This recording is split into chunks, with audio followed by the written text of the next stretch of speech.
Namaskar and good morning. Ladies and gentlemen, distinguished guests and esteemed participants, very warm welcome to one and all to the second day of the Global Summit on Unlocking Sustainability. G20 presidency paves the way for an ESG-driven new world order. We will continue our journey towards unlocking sustainability and keep driving towards positive change. We are privileged to have an exceptional lineup of speakers today whose expertise and insights will undoubtedly enrich our understanding of sustainability and the transformative power of ESG principles. These diverse backgrounds and perspectives reflect the global nature of this challenge, and we look forward to the enlightening discussions that will follow during the technical sessions today. We have meticulously curated 3 technical sessions today, followed by a valedictory session in the evening, and each session will be exploring crucial aspects of unlocking sustainability in our rapidly changing environment. So now we'll proceed with our third technical session of the summit. So may I request our esteemed guests and speakers to take their seats on the dais for the technical session 3. May I request CMA Ashwin D. Dalwadi, sir, convener of GS 2023, Council Member ICMAI. I request CMA Professor Ashish Bhattacharya ji, Distinguished Professor, Shiv Nadar University. May I request CMA Asim Mukhopadhyay, sir, CEO and MD Tata Motors. May I request Dr. Aditi Haldar, Director GRI South Asia. I call upon Ms. Minakshi Sharma, Director KPMG, and CMA Dr. Ashish P. Thate, sir, Council Member ICMAI. I think he will be joining us shortly. So may I request all our esteemed speakers to please take their seats on the dais.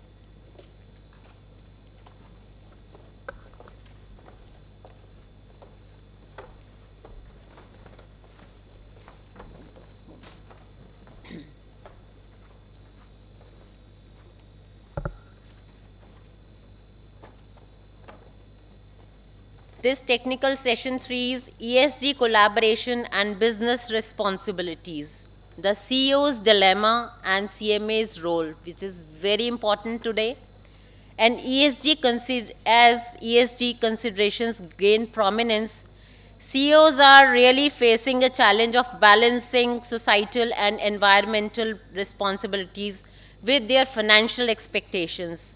Yes, the CMA plays a crucial role in assisting companies by providing guidance and resources to integrate ESG considerations, enabling CEOs to view ESG as an opportunity for long-term sustainability and more equitable economy. With these little words, we'll proceed for our session. First of all, I would request CMA Dalwadi, sir, to kindly welcome our guests with pleasantries. May I request sir to please felicitate Ashish Bhattacharya, sir. A big round of applause for CMA Professor Ashish Bhattacharya, sir, distinguished speaker, Shiv Nadar University.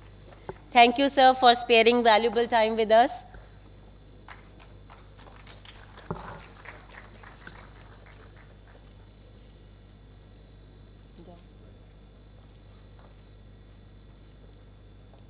Refreshing green welcome.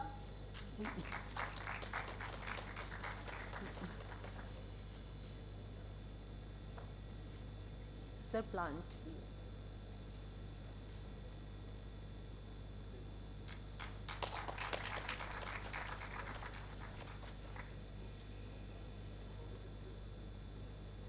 Now may I request Dalwadi sir to kindly felicitate CMA Asim Mukhopadhyay sir, CEO and Managing Director, Tata Motors Smart City Mobility Solutions Limited.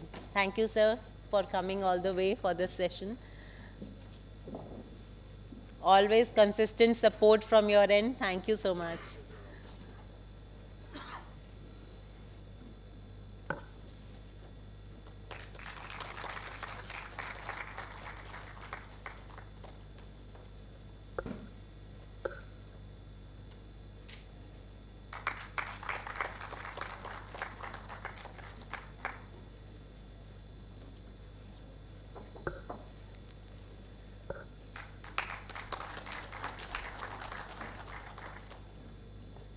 Now may I request Dalwari sir to kindly felicitate Dr. Aditi Haldar, Director GRI South Asia.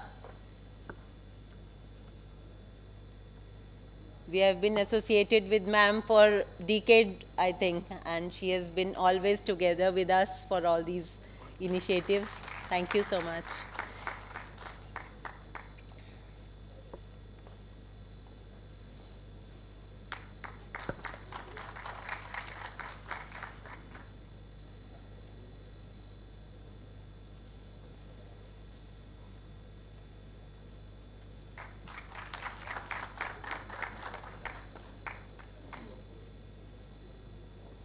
May I request Dalwari sir to kindly felicitate Ms. Meenakshi Sharma, Director KPMG.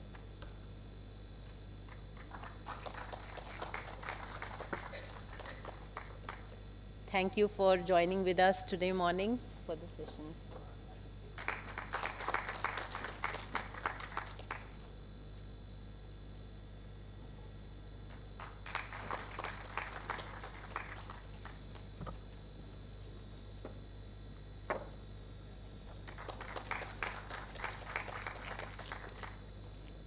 May now request CMA Ashwin G. Dalwari sir, Convener GS 2023 and Council Member ICMAI to please deliver welcome address.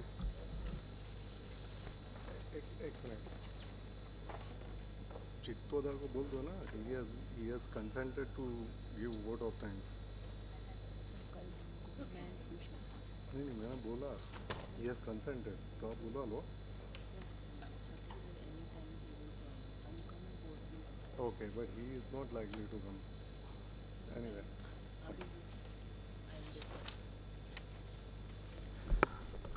Good morning.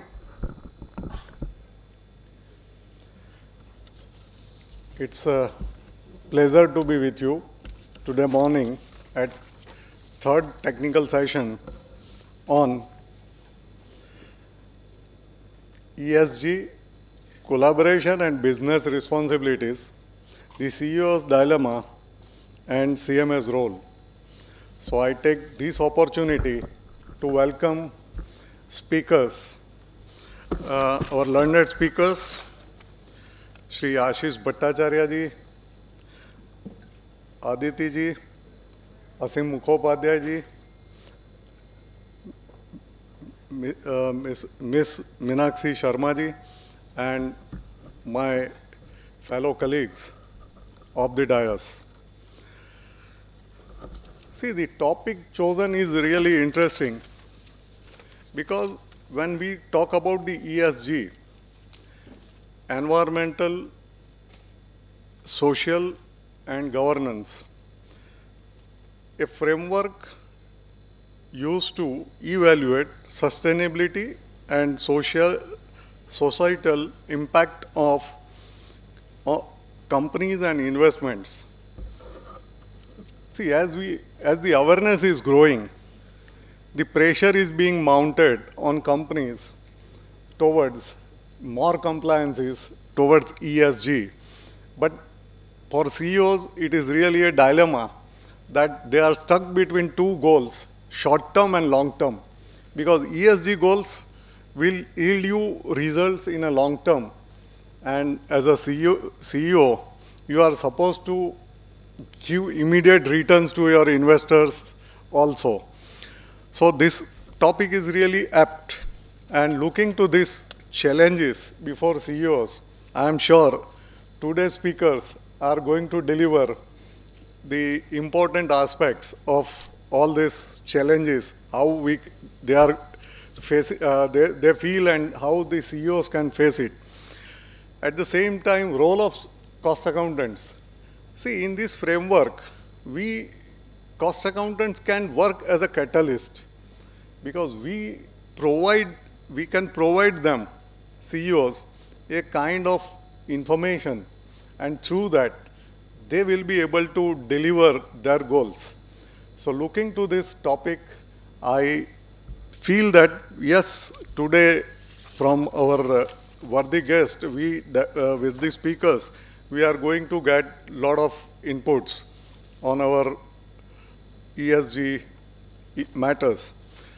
So I once again thank you all, and I request Professor Ashish ji to take his session. Thank you.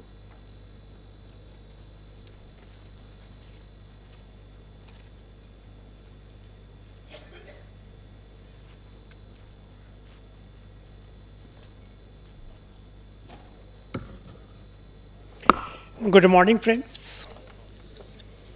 It is always my pleasure to be here in any of the events of the Institute of Cost and Management Accountants of India.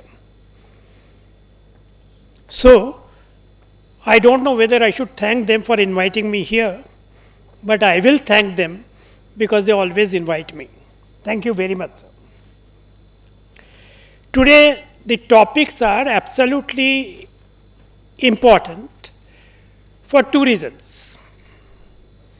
Because everyone is talking about ESG. Now, are they talking about ESG in spirit, or are they talking about ESG as a PR? Today, in our deliberations, we shall come to know from our experts.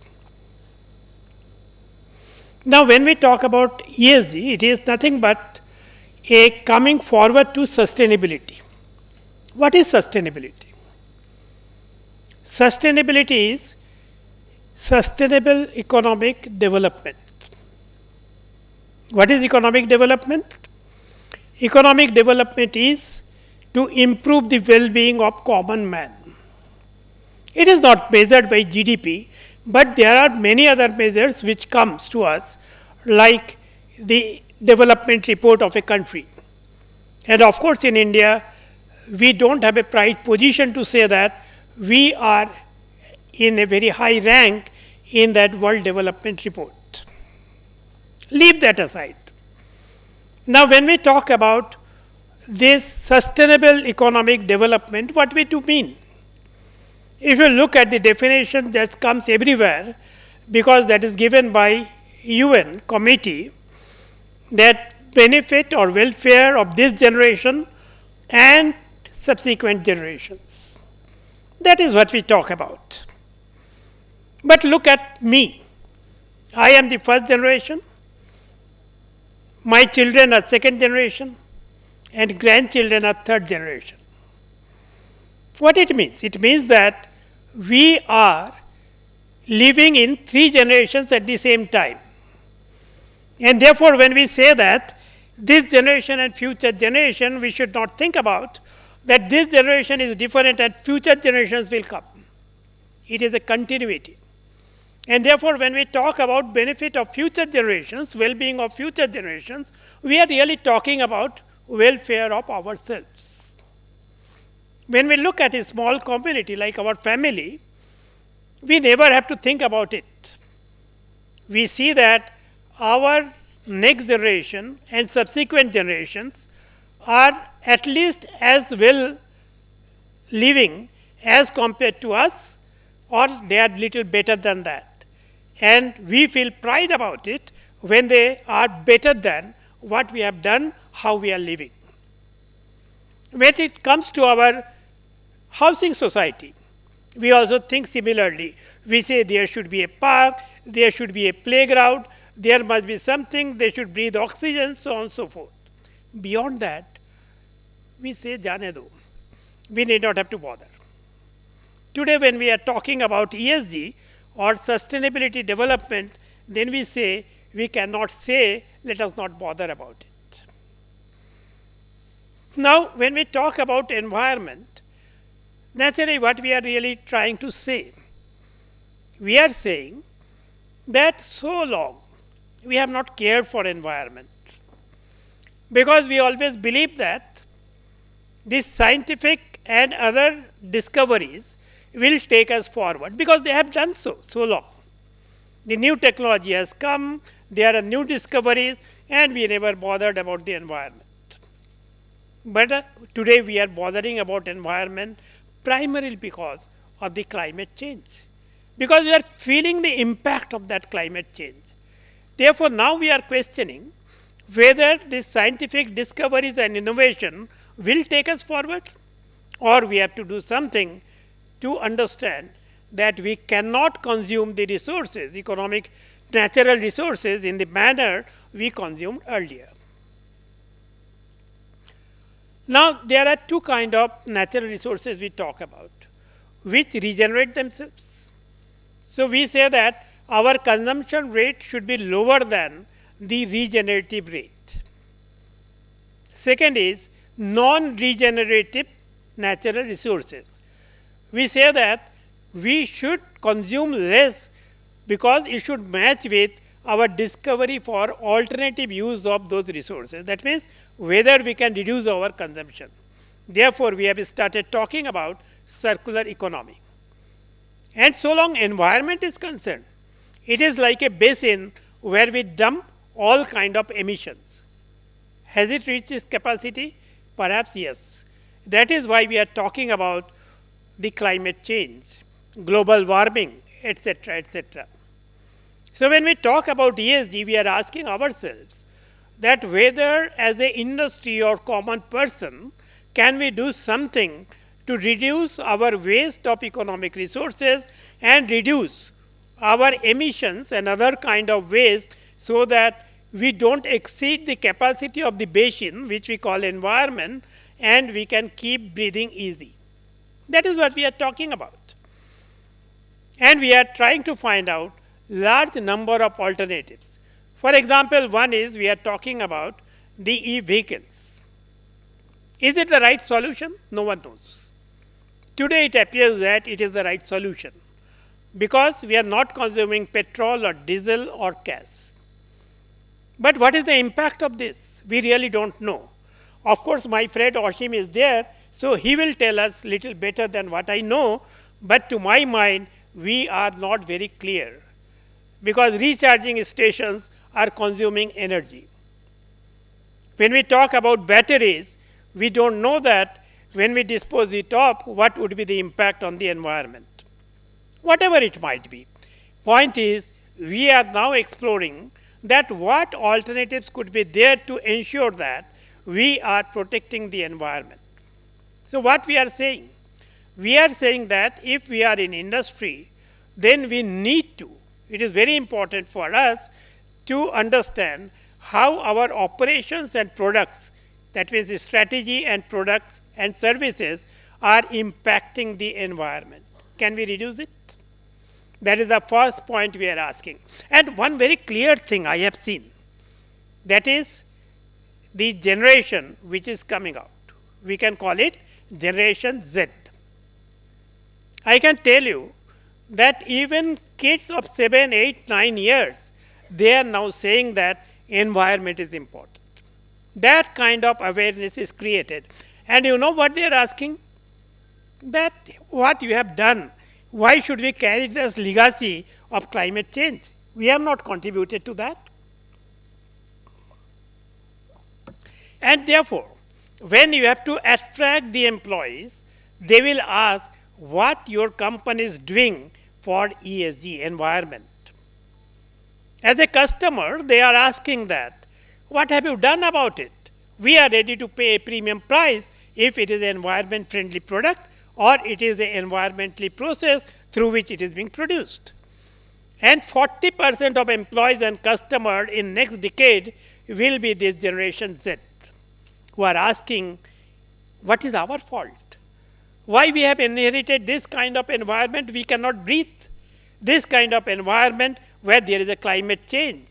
Why we are always talking about that water will not be available, and actually in some countries there is so much of a scarcity of resources, water and other natural resources. So these are very important questions which your employees will ask, which your consumer will ask. We have to answer that. And that is why as an industry, as a company, it is important for us to understand how we are impacting the environment. Second comes the society, because ESG is second is social. Now somebody will say that it is a risk management for the industry, because if you don't get a healthy and educated, that means skilled, are not available in future, we shall not be able to do business. And second, the kind of inequality that is growing, the kind of thing that is happening, it is important for us to understand that we shall not get a conducive environment to work for.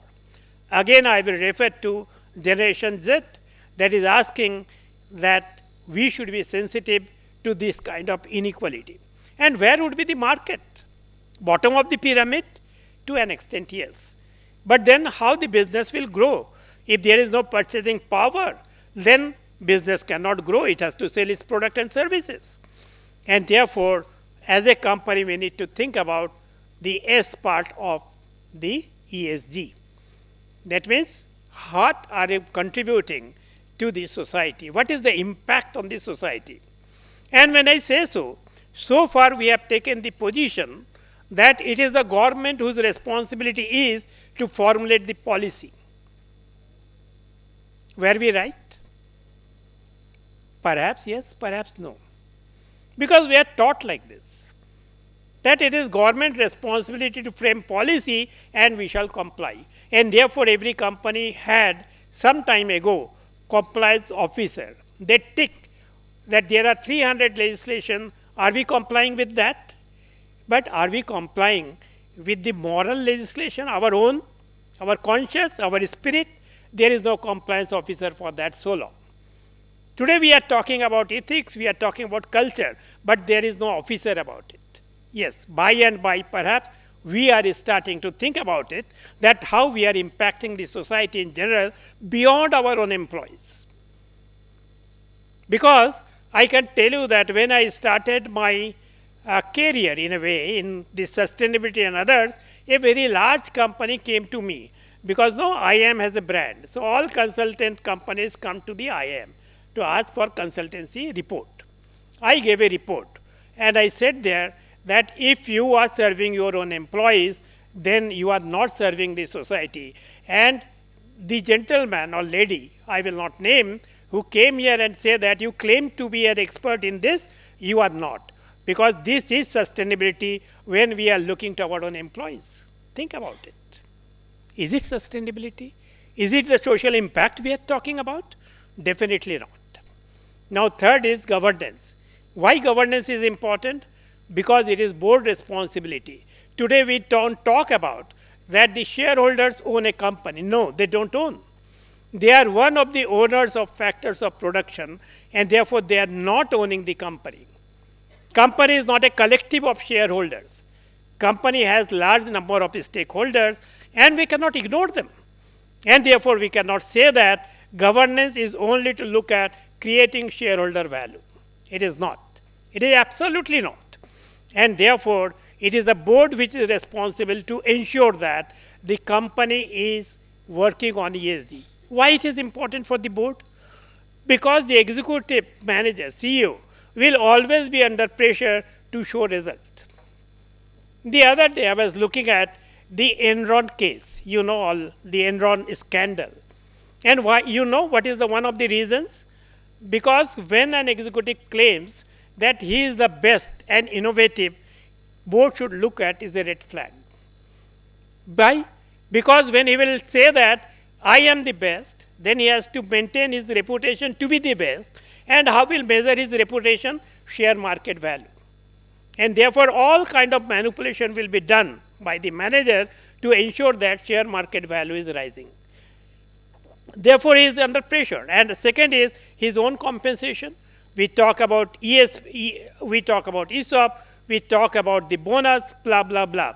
And therefore, the board has to take the responsibility to see that ESG is being implemented.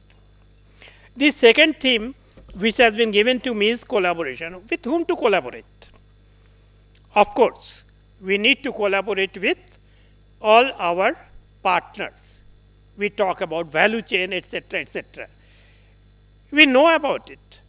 But there is a new way to collaborate. Because when we talk about environment, it is as a manager in the industry, our responsibility to make it a social issue.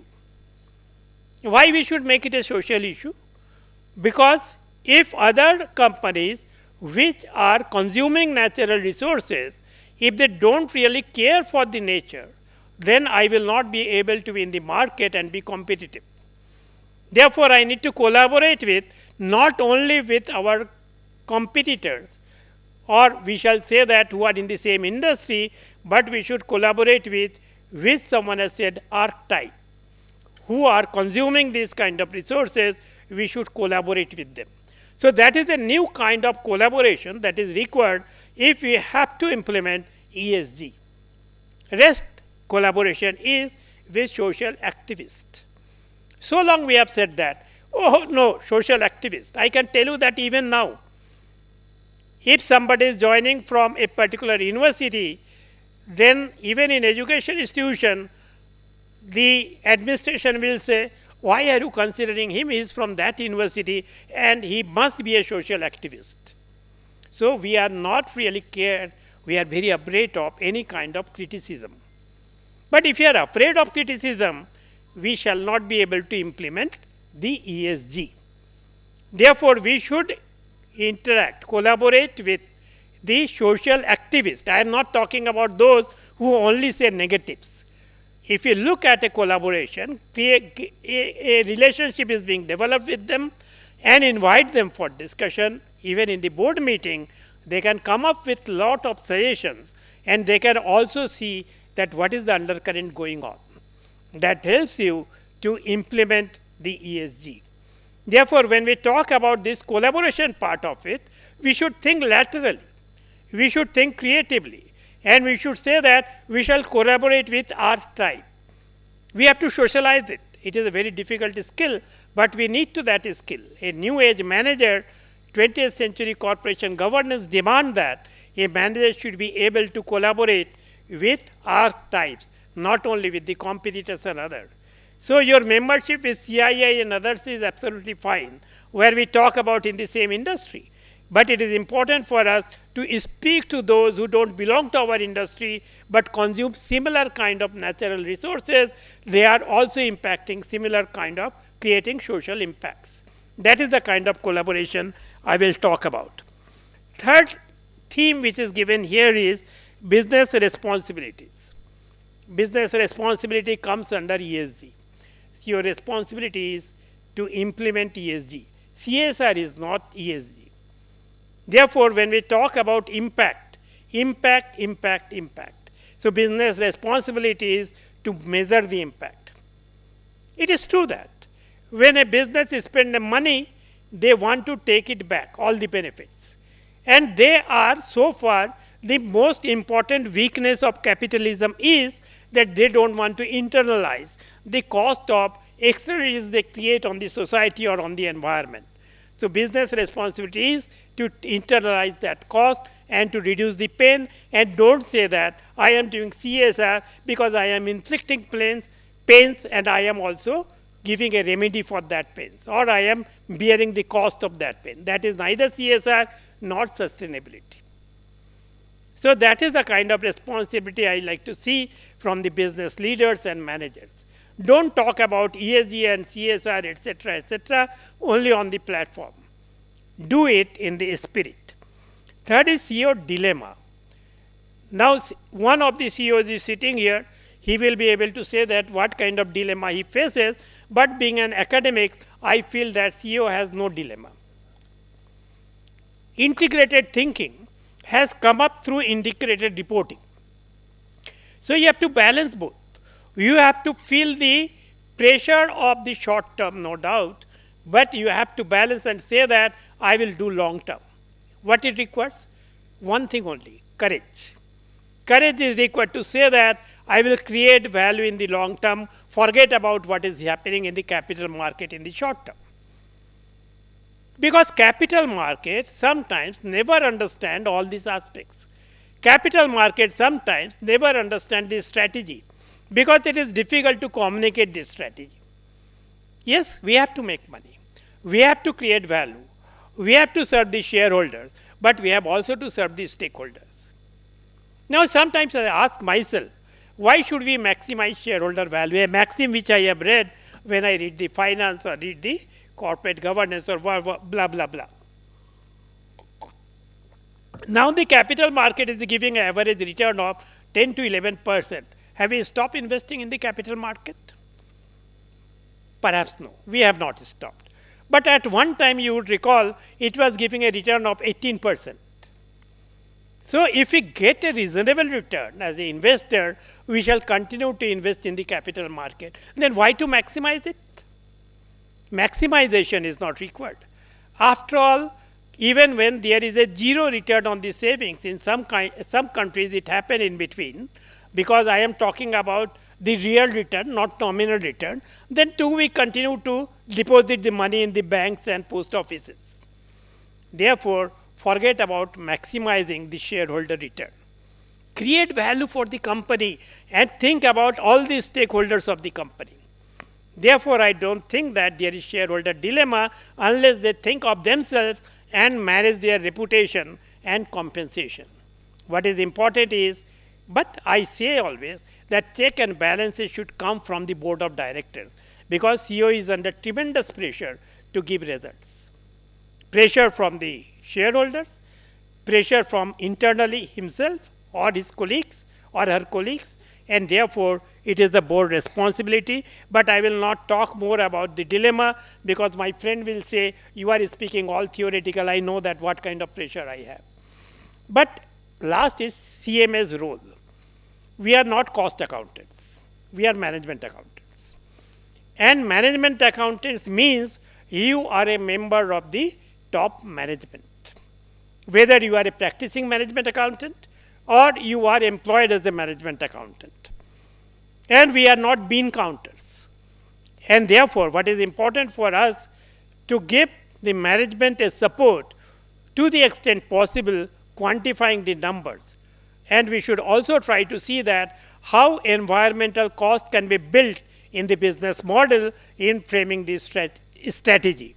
And therefore, as a management accountant, we should understand the ESG, and we should try to quantify and say that how we can include it in the business model and the cost. That is what is important for us. And as a management accountant, we should innovate. If we think traditionally, we shall not be able to give the support, and the management will not be able to look the value that we are providing.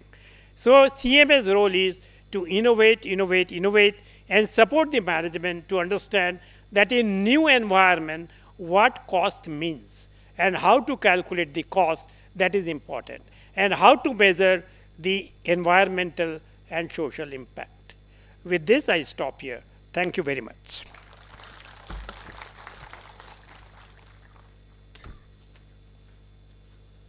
Thank you, sir, for wonderful way of describing your insightful thoughts on this topic.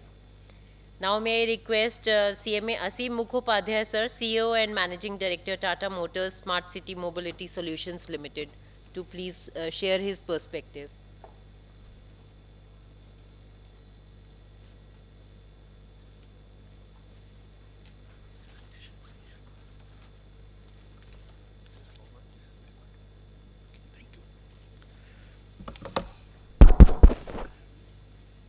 Good morning, ladies and gentlemen.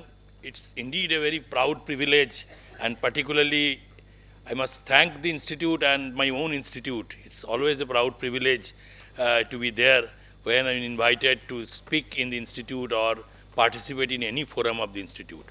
But I'm more delighted today because this is an organization, this is something where we are talking of unlocking sustainability and ESG-driven new world order.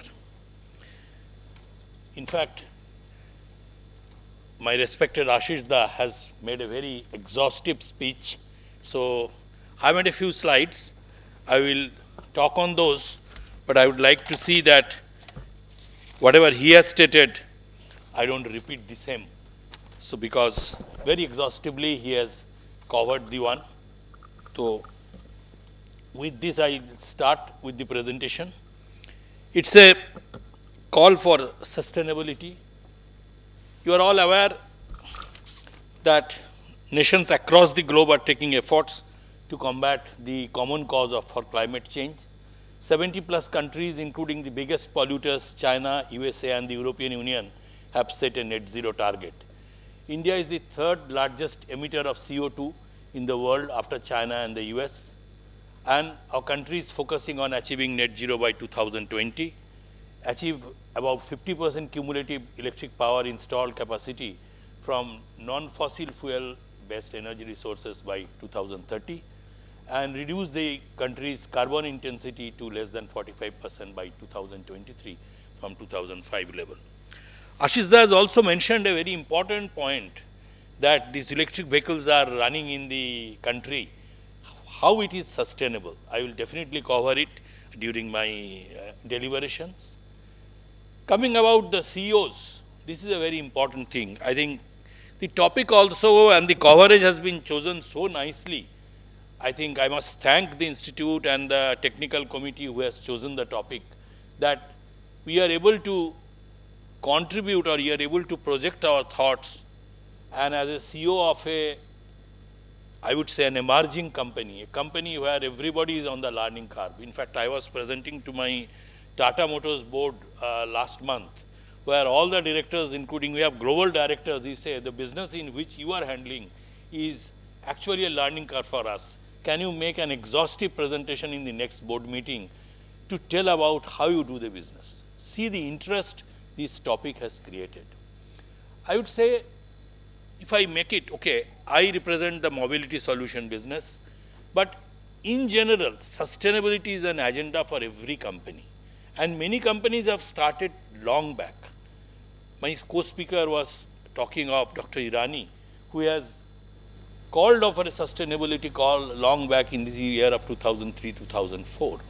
Currently, our group has launched already under sustainability a project called Alingana project, by which by 2045 we will be net zero.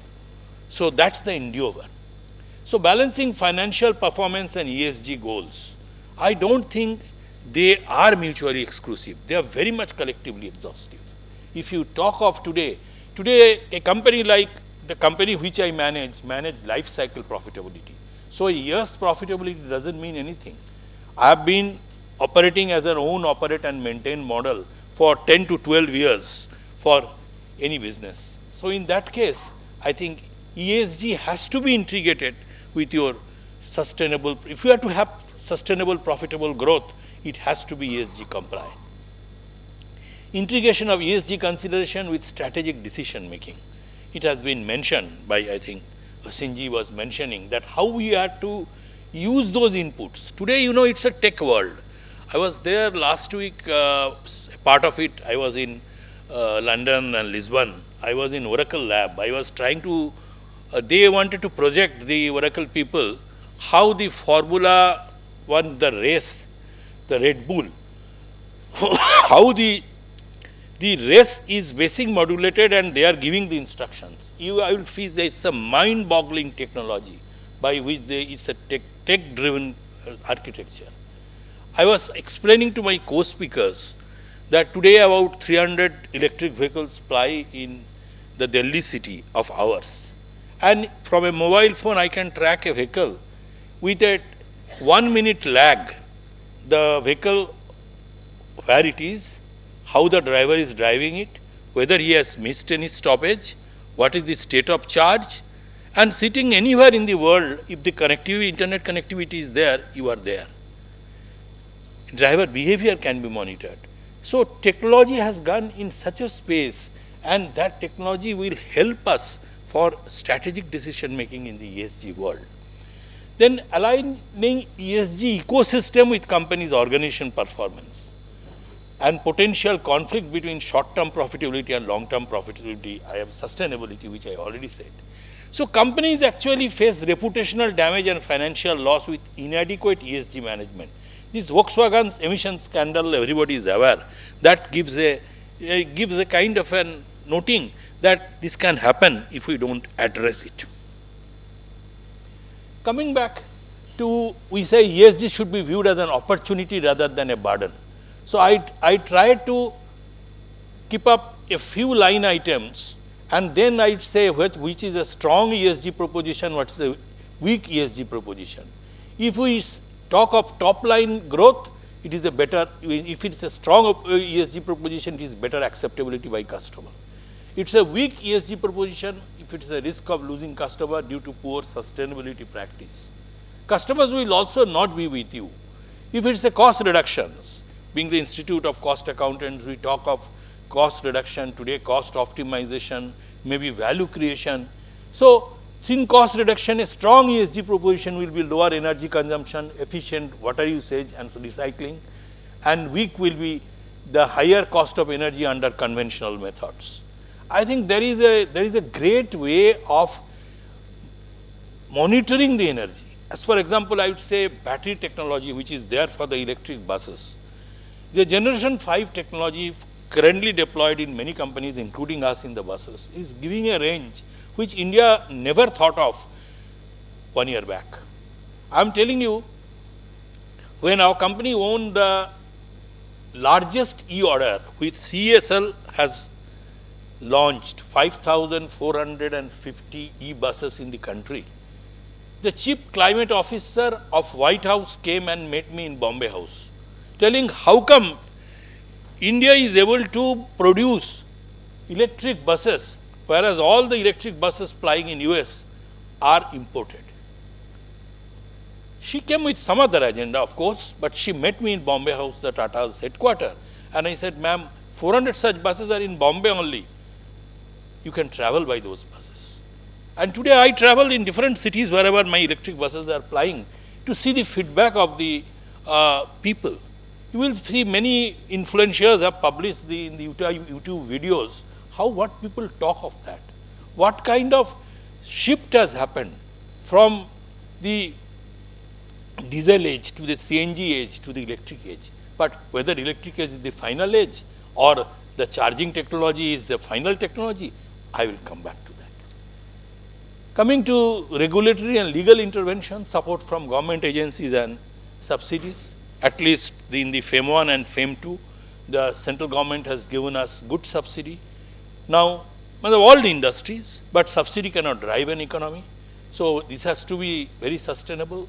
The CSL tender has reduced the operating cost at such a level by which it was understood that the cost is not more. If you talk of life cycle cost, it is even less than the diesel, apart from the comforts, etc.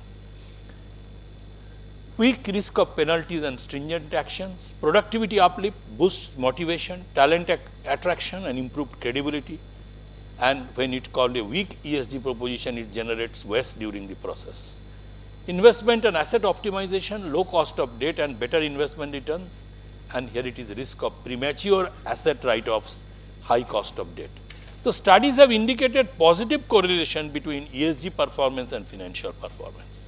That means, again I am telling, they are collectively exhaustive, they are not mutually exclusive. So, Ashish talked about the ESG collaboration, so I would not talk in detail, but only one thing I would say, a collaboration is not a one-on-one partnership, joint venture or a public-private partnership. Instead, is a multi-organization undertaking to collaborate on shared goals. My presentation is available with the institute, and I am free to share the presentation whenever it is required. This is a good slide, and I wanted to explain to it that business responsibility is in a new avatar in ESG. I have tried to project that how you move in a chain, like from conducting and governing with ethics, transparency and responsibility, to providing safe and sustainable goods and services, to promoting well-being of employees, to respect and promote human rights, to protect and make efforts to restore environment, responsible engagement in influencing the regulatory policies, support inclusive growth and equitable development. Most important is the inclusive growth. And finally, engage and provide value to customers. These business responsibilities will assist organization in generating long-term value by fostering sustainable business practices. Now coming back to Tata Motors. Tata Motors sustainability is being brought into the center of business strategy for all horizons to meet net zero targets. As I told, that Alingana is the project which we are doing, and we wanted to get net zero by 2045, needing by, if we stop producing by 2040, the diesel vehicles or the CNG vehicles, these vehicles will ply on Indian roads. So we will be able to plunge into much before 2070 the electric vehicles and using renewable energy. I must say that current production of, now I will explain, current production and current e-vehicle, what it will give? It will give a zero pollution environment. But unless and until the chargers are able to, the chargers are able to take renewable energy, which is very much possible, and the experiment is on and very soon. And we are managing an ecosystem. As for example, the chargers are also given by our group companies, Tata Power. We are managing an ecosystem by which the renewable energy we use. The coal burn technology which is there will not enable us to reach net zero, but definitely clear the pollution. The fact remains that we will go by stage by stage. You can't just jump over. So initially zero pollution, and I think Delhi government has planned for 9,500 e-vehicles in Delhi city. And out of those 9,500 e-vehicles, already about 5,000 have been tendered and allocated. So this shows the interest, and similarly different states are doing the same thing, and Delhi being the capital city, it's definitely having some edge. So sustainability forms core everything which develop in Tata Motors, pioneering circular economy to product, service and new business models, and it's a signatory of RE 100 and is committed to use 100% renewable energy, as I said. And Tata Universe, a Tata Group consortium which has been committed to address the e-mobility ecosystem. We have incorporated Tata's TML Smart City Mobility Solutions, focusing on passenger mobility solution through deployment of e-buses. Currently, we run about 800 electric buses, and already we have covered more than 8 crore kilometers in the country for operation of the e-buses. These are in the model own, operate and maintain.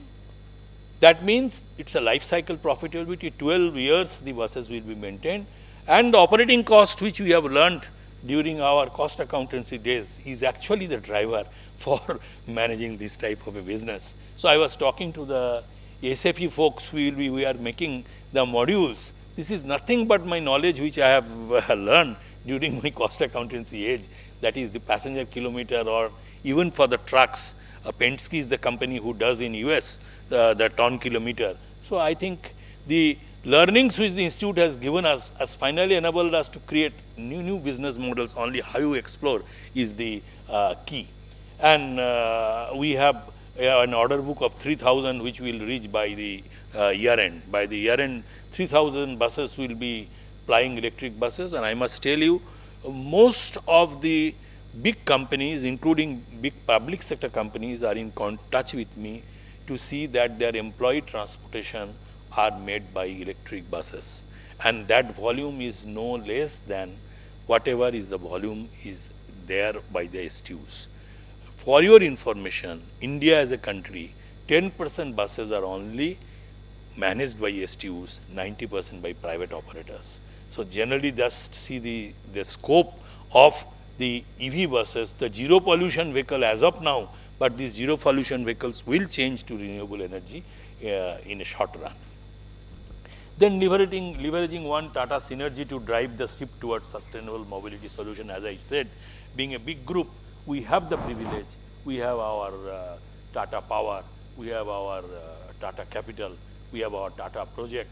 So frankly speaking, the entire house is helping this smart city mobility solution business to see that they are able to render the world. And currently we are doing only buses, but it will not be restricted to buses. It will go to the entire business model.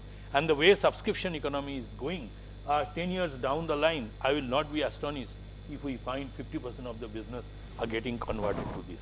That's the order, and that is the purpose for which the company has entrusted initially the responsibility to me to set up, and the company has already celebrated its first year anniversary. and I'm proud to have my employees, the guidance, etc. And of course, the knowledge and skill and insights which the institute has provided to me to drive this company in the position in which I'm supposed to do. This is now I have come to the role of CMS. Of course, my respected Ashish has already explained, I only structured it. Structured it in, you say, here the role of CMS. I would say, step 1, prepare, evaluate opportunity, explore collaboration. Step 2, design, identify and engage with partners, engage with relevant stakeholders, develop governance model. Step 3, purpose, establish strategic approach, partner to prioritize ESG practice. Step 4, management guidance, get senior management buy-in, measure financial impact, partner in operationalizing ESG practice. And step 5, continuous assessment, assess life cycle impact of ESG, develop exit strategies in case of new technologies. I would say management accountants are critical in helping business to integrate the ESG goal into governance, management and reporting, as well as facilitating greater connectivity between social, environmental and economic benefit. I have no hesitation to say that CMAs have a big role to play in this journey. And actually speaking, I try to project the thoughts in this way, because if we have to publish a paper on what should be the CMA's role here, and you make it further socialize with the members and the students, you will be able to do it. That's the purpose for which we have make it. So finally, I would say that we are the first generation to feel the impact of climate change, and the last generation that can do something about it.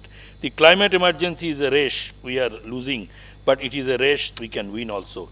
A nation that destroys its soil destroys itself.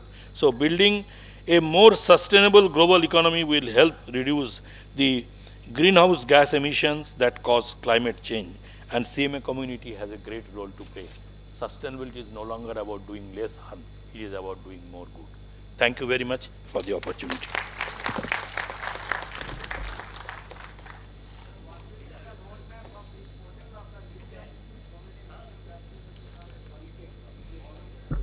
Please repeat the question.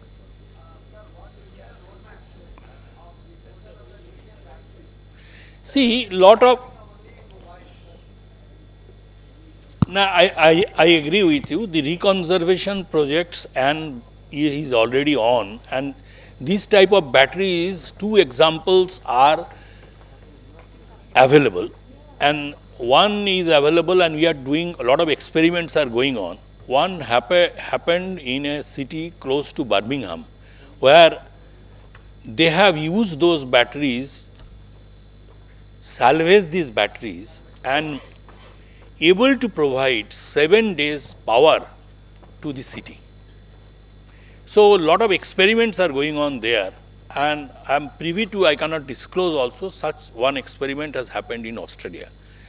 In our country also we are taking of that. I have no knowledge about what happens in China, must be happening something.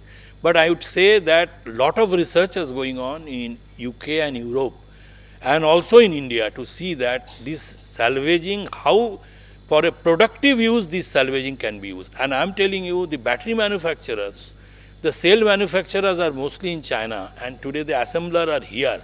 They are also giving me lot of confidence that the batteries will be used in a very, very close setup, salvaged, and can bring like to some kind of, you can say, lot of reconservation of engines are happening. So similar thing is possible, but right now I will not be able to give an answer. But India being a country of technocrats and innovative mind, definitely we have to come to a solution. Very good question. Thank you so much.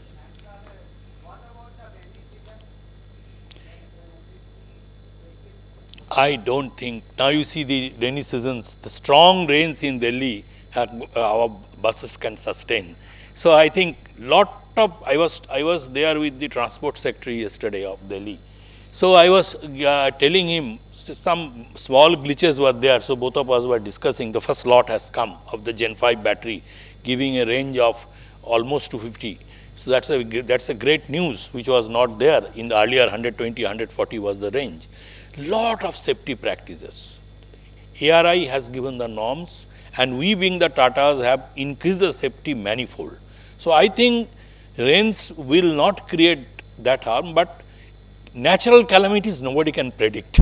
So something happens is not there, but our engineers, and I would say the country's engineers, are doing their best to see that we provide the safe transportation to the country, and electric is not an hindrance. Some question.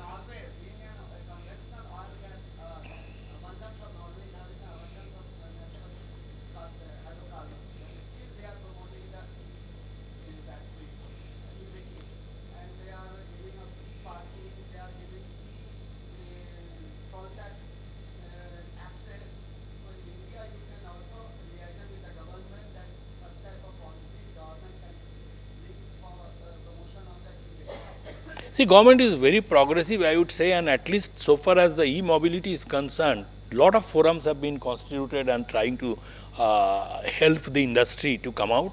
It's an evolving business. It's an evolving business. It will happen.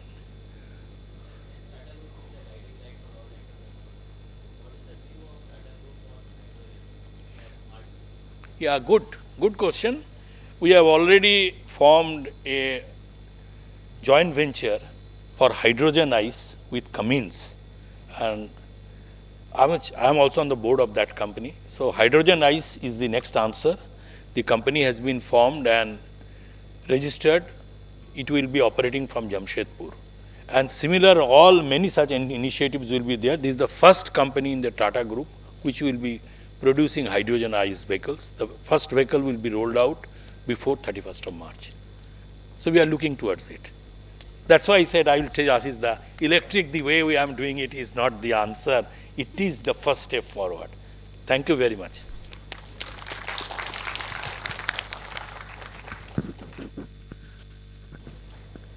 Thank you. It was indeed a very wonderful presentation by sir. Now may I request Dr. Aditi Ahaldar, Director, GRI South Asia, to present her perspective.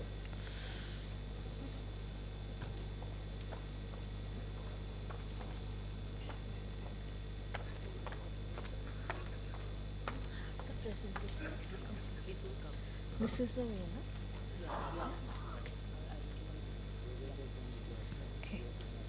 Okay. Good morning, everyone. Very nice to come back and be with the the cost and management professionals here. I am very actually humbled to listen to, of course, Professor Bhattacharya, but more I think to listen to Mr. Mukherjee, because this is like music to me. So many years I am in this profession of sustainability, and people used to actually call me that you should wear a garland and maybe go around and talk about philosophy, not about business. So I have come across from that stage where sustainability used to be synonymous to philosophy and not to business, and that is why this has been a music to my ears to really understand that integrating ESG or integrating sustainability is a larger way of making profit for a very long term, and that is what I think Mr. Mukherjee presented today. And it is not about just the business, but also what I liked is creating the ecosystem for the country and for the region to become more sustainable. I think that is the purpose of business, not just its wealth creation, but also real wealth creation for the entire country and for the region. So thank you, ICMA, for inviting me here. My presentation today would be a little bit different. First, I would like to share who I work with and what is the role of that organization. I work with an organization called GRI, Global Reporting Initiative, and we are an independent, institution set up 27 years back to actually promote the whole context of sustainability reporting. And we work with organizations, both government, investors, and largely businesses, to look at how they can not only reduce their impacts, but how they can integrate sustainability into their core business so that they are a much responsible organization in the long term. So we deliver the GRI standards. Many of you may have heard about sustainability reporting and then sustainability reporting standards. We are an organization and the standard stands for disclosure of environmental, social, economic and governance parameters publicly in the domain where anyone can actually get those information about the business's activities and its impacts. And therefore, what is the decision by the stakeholders is very, very important. So, we work with not only the report preparing organizations, but also report using, like the rating agencies, the civil societies, media, academia. Therefore, make them understand that their common point of reference could be the GRI standard, based on which they do not have to actually make noise, but really collaborate with businesses to make them more responsible. I was hearing, I think, Professor Bhattacharya talking about social activists, and this is, or environmental activists in that case. I think this is where GRI plays a very important role, that we don't have to always make noise, but I think we need that strength of knowledge to bring everyone into coming to a decision where the world can become more sustainable. So that is how we are a multi-stakeholder based organization, and the GRI standard is freely available, no money required and no transaction happens between us or anyone using the GRI standard for last 27 years. I don't know whether it will change soon, but so far this is a public product which is available to everyone for use. So our focus areas has been to create and maintain the world-class sustainability disclosure standards. We drive the global adoption of the standard because we feel this is the common reporting ground based on which companies and their stakeholders can understand where the business is going and how they can become more wealth creating organization. We also work on improving the quality of reporting, because disclosure is very important in the sense that it directly brings about two things. One is the accountability and the other is transparency in the market, and that is why reporting is very essential to promote that ESG is integrated, because I can actually say that I am an honest person, but my real action on the ground will tell me whether I am really using honesty or not, right? So for a company, if they say that they have ESG integrated, they have to also communicate and disclose very openly that they have done these are the red marks, these are the green marks, and that is what their plan is. Therefore, reporting becomes very, very important. And we support full public access to sustainability disclosures. What has happened is all these 27 years is that we see 75% of the largest 250 companies across the world, they have used the standard. And in India, the Tata Group was the first one, as Mr. Mukherjee was mentioning. Dr. Irani was in our board, followed by many others, and today we have Mr. Girish Ramachandran also in our board from India, who are these 10 to 12 people across the world having this complete control over the GRI as an institution based out of Netherlands. But we are not a Dutch organization, we are an international and independent organization. So 450 organizations from 68 countries, they are our community members, and we create that ecosystem through these organizations spread across the world. Whenever there is a change in the standard, we have 30,000 people and institutions coming together to maybe change one paragraph in the standard. So there is a very, very transparent due process which is in place to create the GRI standard, which could be a common ground for disclosing information on ESG. And there are 168 policies from 67 countries which refer or require the GRI standard in their policy and regulation. So this is where GRI is for 27 years. I will not get into this because of lack of time, and I think there should be more interaction with the audience here.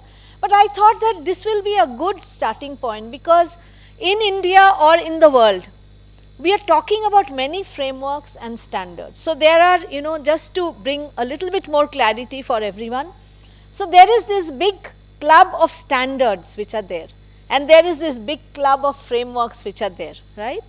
You see GRI for 27 years, then the FRAG has just come in, last year. The FASB is there, OECD guidelines have come up for a couple of years, IFC has a standard and the framework in between, they are there. Then ISSB has just come in, right? Because IFRS actually was the financial reporting standard, and now they have realized that without sustainability integrated, they cannot move forward, and the world has to be responding to this need that business organizations have a greater role to play, not just making profit and showing, their quarterly reports to be going up, but the responsibility of looking at what are the resources they use, including people and the planet, and therefore where are the big footprints happening, and therefore what are the responsibilities where they can plug in the negative impacts and build on the positive impacts. So this is where the reporting actually plays a very important role. On the other hand, you see frameworks, lot of frameworks including, and a couple of them are actually focusing on climate change. But I would like to make a very important note here, which I personally believe, that climate change is one, but in a country like India and the region, the subcontinent, I think social issues are very, very important, which sometimes go hidden behind the hype of climate change, right? There are many other environmental issues like waste, like water, which are actually having very important trigger point which can take us through a very major crisis, and that is looming, and we are not aware. We feel there are n number of rivers, the oceans are surrounding us, and then we are happy. It is not so. So we have to be very carefully understanding what are the ESG issues, which is not only the responsibility of the business, but really the whole ecosystem of looking at multi-stakeholder approach. The regulator, the government, the investors, the civil societies and the businesses coming together to look at where are we really and how can a business entity survive if those kind of crisis is looming around all of them, right? So this is where multi-stakeholder importance is actually becoming more critical these days. So there are rankers and raters which are there. So if you can just be very clear, and this is where I think the CEO or the CMA's role is. Wherever I go and speak or having a a round table or a seminar, I think there is a lot of confusion of looking at what is the purpose of the organization versus which are the ranking and the rating organizations they are connected to, which is the framework they are taking, and which is the standard they want to subscribe to. So there is a lot of difference. The first point, I think the CEO can remove the dilemma, and the CMA's role is to guide the CEO, saying that this is where it is. We need to understand what we need to do, right? So the original root of all this, whether it is a standard, whether it is a framework, whether it is rankers or raters, the original thing is that businesses, they operate and there are activities, and these impact the activities on the world. So there will be no question. Business cannot say that no, they are not impacting the world. And there are degrees of that impact.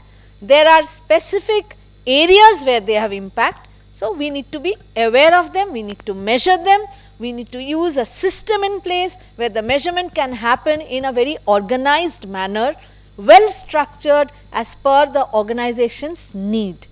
So the other side to do it is, in the world there are many changes which are happening, like the climate change or water crisis and so far. Therefore, how are those changes impacting the entity? This is the other side. Now ISSB is come up, like the IFRS Foundation is come up with this approach of sustainability, which is this side, the impacts of sustainability topics on the the business entity. GRI has been a very strong proponent on the other side, impacts of the business activities on the world.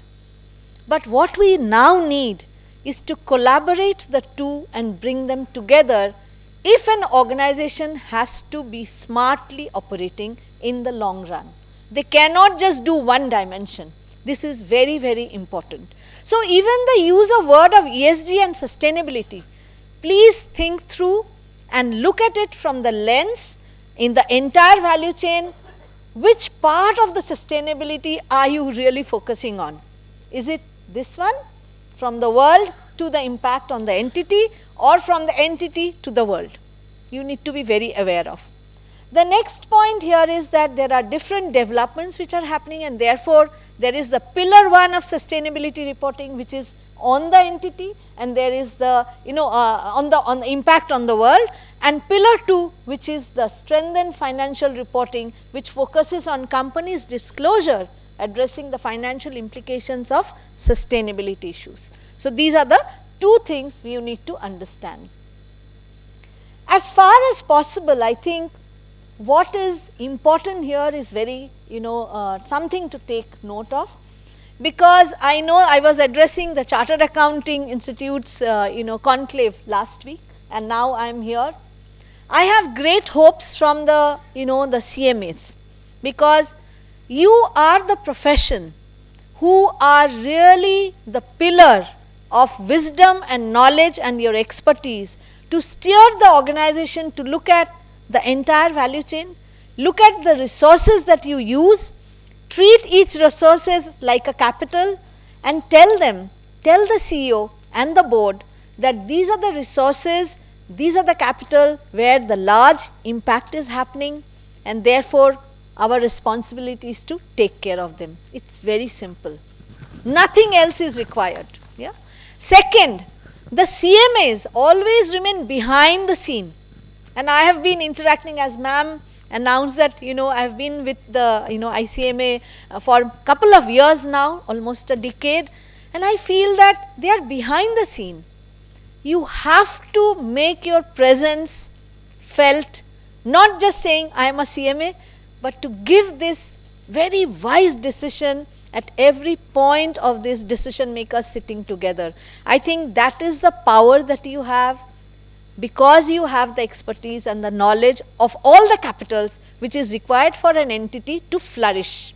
Therefore, if the flourishment has to continue, CMA has to actually understand how waste generation is not contributing to profit making, how water crisis is not contributing to profit making, how human rights issues are actually going to plague the reputation, and how workplace environment and safety is going to actually cause a lot of productivity of the people going down.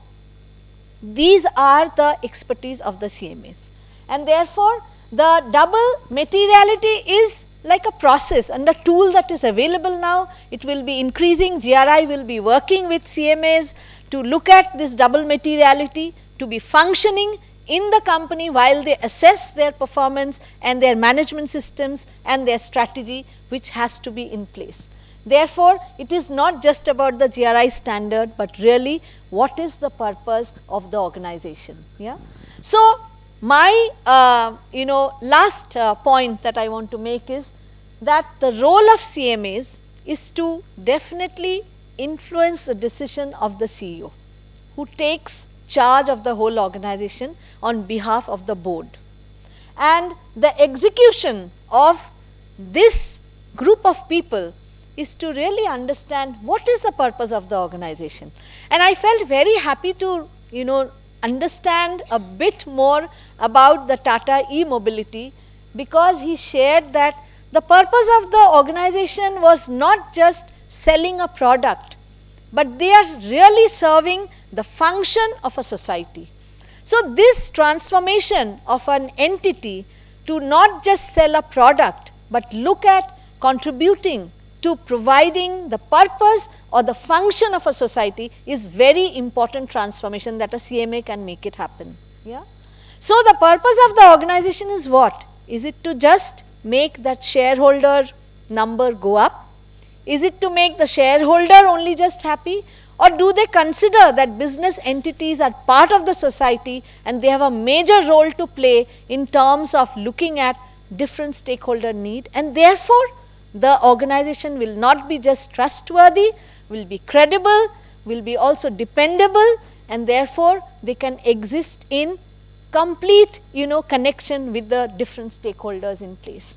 Secondly, sustainability reporting is a very good profession where everyone, the CMAs, the chartered accountants, the sustainability professionals like us can work and get into signing many more contracts, no doubt about it. But we need to really understand what is the purpose of sustainability reporting. Is it to just do the checklist because it's a mandatory requirement by a regulator? Is it to do something because I feel I can touch a publication which is giving me a feel-good factor? Or is reporting really connected to my second point, which is enhancing the culture of accountability throughout the organization? So if any water crisis happens, am I accountable as a business entity? If a pollution is happening, am I accountable for that pollution? If some rehabilitation needs to happen, how am I being accountable to all those people who have contributed to the the wellness of the entity? And the last point is build on the build an organization of trust. And therefore, whether you are behind the scene or coming up front to make all those decisions or facilitate those decisions, I feel CMAs have all these roles which are much larger than just looking at giving an assessment report. Thank you very much. I would love to converse with all of you later if need be.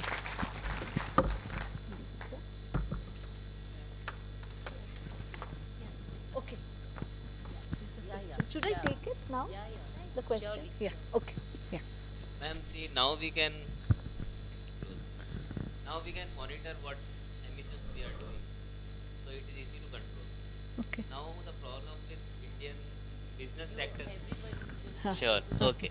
So the problem with India is that we are manufacturing hub. And We are manufacturing hub. yes, Yeah. and R&D centers are in different countries. Like Maruti Suzuki R&D center is in Japan, and manufacturing is in India. Same with Honda, ZF Gearbox, Volkswagen, MG is in China, but we are manufacturing in India. Now the GHG emissions are accounted in India, not in those countries. So even if India try, we cannot become green because the cost of this green energy has to come from those countries. So we have been requesting that the emission share should be given to that country who owns, like 56% is owned by Suzuki Yes. in Maruti Suzuki. So 56% of emission share should be accounted in Japan, not in India. Same with Sweden. Sweden is trying to become net zero by 2030, but their manufacturing hubs are in India. Same with Apple. Apple has offloaded manufacturing to Foxconn, and Foxconn is in Taiwan, and they are opening manufacturing facilities in India. Now, when we incorporate green energy, Yeah. the cost is not viable. But somehow they are becoming net zero by offloading manufacturing. So how Offloading? standards will Can you repeat that? By net zero, by offloading? they are offloading manufacturing from their Yeah. accounts itself by Yes. giving the manufacturing role to other companies. Yes. Now these companies are headquartered in different countries like Taiwan, India. Yes, I heard that. So now the GHG emissions are accounted in India, and now it is becoming difficult for us where we don't control these profits and diversion of these profits into green energy. So how standards, or we are pushing that standards should be like that. The profit share should be directly linked to the GHG emissions, and GHG emissions should be accounted in that country, not in India. Then only we can become net zero until unless we control these profits. What are your views on this? Yeah. Very good point, and I think it's a suggestion for everyone to think through. But I would like to add to your suggestion also that, see, when the manufacturing hub coming here, who decides? It's the government. And why do they decide? Because we also need jobs, employment here. We also need to show that India is growing and the GDP is growing, right? So that, let's face fact, let's be honest to ourselves. So we do need the manufacturing hubs, we do need employment, and we do need that GDP is growing up, right? So that is one side of the story. We need to be very aware of it, and we need to be honest about it. Number two, how do we actually sign the contract when whoever company from Japan or Sweden comes here, I think we have to be what, Professor Bhattacharya mentioned, the courage to say that you have to abide by the climate change, issue which is here, and we want to also show that we are not emitting so much of GHG because the manufacturing is here. Yeah, and this will actually slowly, the EFRAG, which is the European Union standard now coming up, the entire value chain will be also, kind of monitored. The supply chain will be monitored, and therefore it is not far away that these kind of, what is your suggestion, will not come into the market. So it's a long way, maybe 5-10 years, but definitely the, the world is thinking about how the corporate headquarter may show that it's net zero, but down the line the supply chain also has to prove itself that it is moving towards reducing GHG emissions. So that's no doubt about it.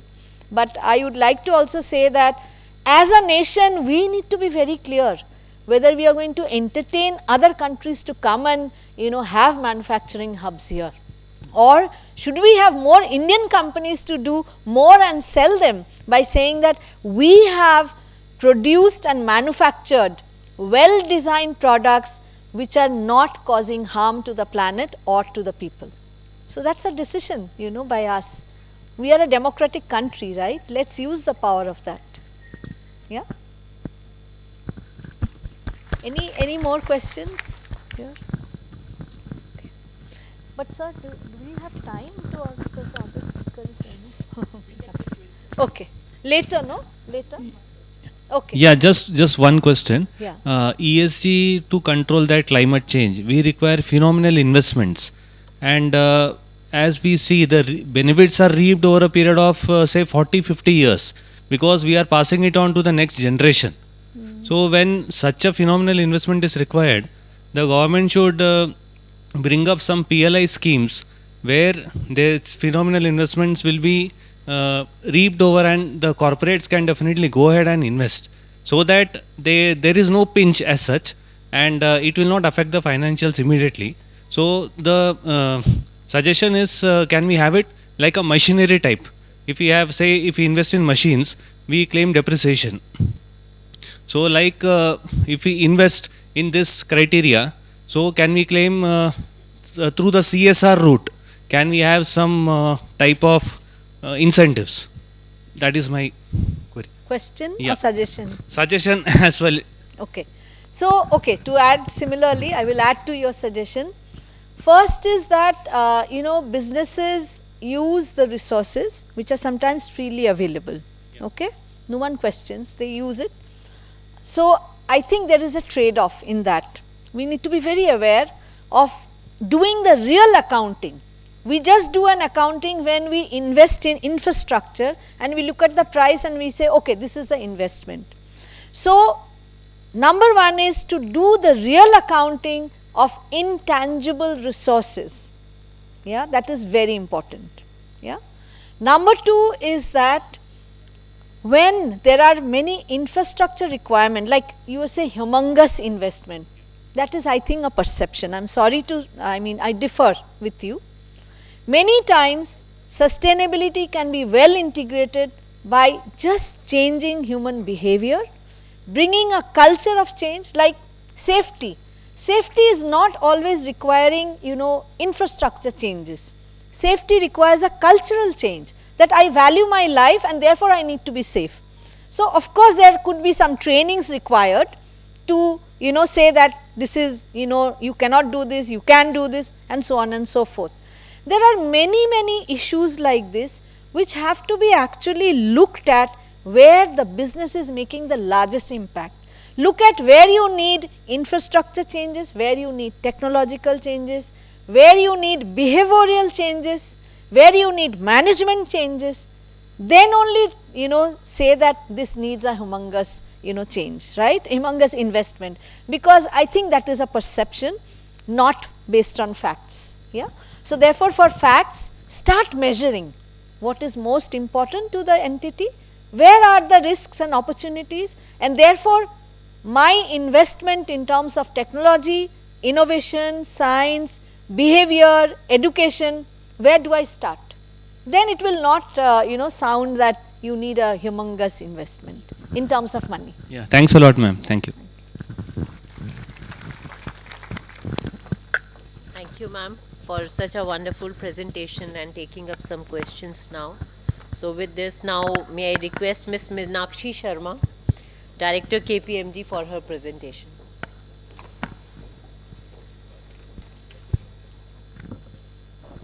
Thank you so much, the Institute, for having me here. It's a pleasure to be speaking amongst such an august audience, and we can see the numbers also growing up. I'm sure there's some bit of environmental impact to this summit as well, and I'd say larger rumors around that. But it's still good to see on a Saturday morning so many people in the room. It's always a challenge to kind of speak after, such such accomplished speakers. It's always a challenge, but I'll try to do my bit for the next 15-20 minutes that we're gonna stay together. This will be largely around the business impact. Mr. Mukherjee also kind of spelled it out on how, as a CEO, he looks at ESG.